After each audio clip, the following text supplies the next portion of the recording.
બનાસકાંઠા દાંતા ન્યાય મંદિરમાં આકસ્મિક આરોગ્ય સેવા કેન્દ્રનો પ્રારંભ થયો હતો। દાંતા ખાતે આવેલા ન્યાય મંદિરમાં કાર્યક્રમ યોજાયો હતો।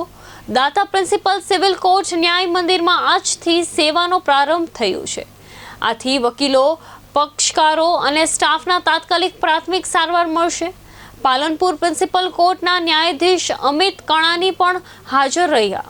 આ સુવિધાઓ વકીલો, પક્ષકારો અને કોર્ટ સ્ટાફ માટે આજથી ઉપલબ્ધ રહેશે।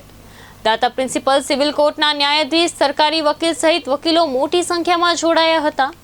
ટીએચઓ સહિત આરોગ્ય સ્ટાફ પણ હાજર રહ્યો હતો। માનનીય ડિસ્ટ્રિક્ટ જજ સાહેબની સૂચના અનુસાર દાંતા તાલુકો ટ્રાયબલ હોય અને અહીંયા કોર્ટની અંદર ફૂટફોલ વધારે હોય, તાત્કાલિક ધોરણે આકસ્મિક સારવાર કેન્દ્ર અહીંયા ઊભું કરવામાં આવ્યું છે, જેમાં આપણે બધી પ્રકારની બેઝિક ટ્રીટમેન્ટ અને ઇમરજન્સી ટ્રીટમેન્ટની સારવાર આપણે આપવામાં આવશે અને તાત્કાલિક ધોરણે આ ઊભું કરવામાં આપણે એ વાતને આપને જણાવીને ગર્વ થશે કે ગુજરાતમાં આ ચોથો તાલુકો છે।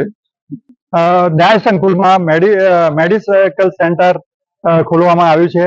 તેમાં અમારા જજ સાહેબ શ્રી, સ્ટાફ મિત્રો, વકીલશ્રીઓ અને ડોક્ટરશ્રીઓ હાજર રહ્યા છે અને મેડિ સેન્ટર ખોલીને અહીંયા લોકોને ન્યાય તો મળી રહે છે, એની સાથે સાથે તેમને સુંદર વ્યવસ્થા અહીંયા કોર્ટની અંદર કરવામાં આવી છે કે વ્યક્તિને અહીંયા સારવાર મળી રહે, ઇમરજન્સી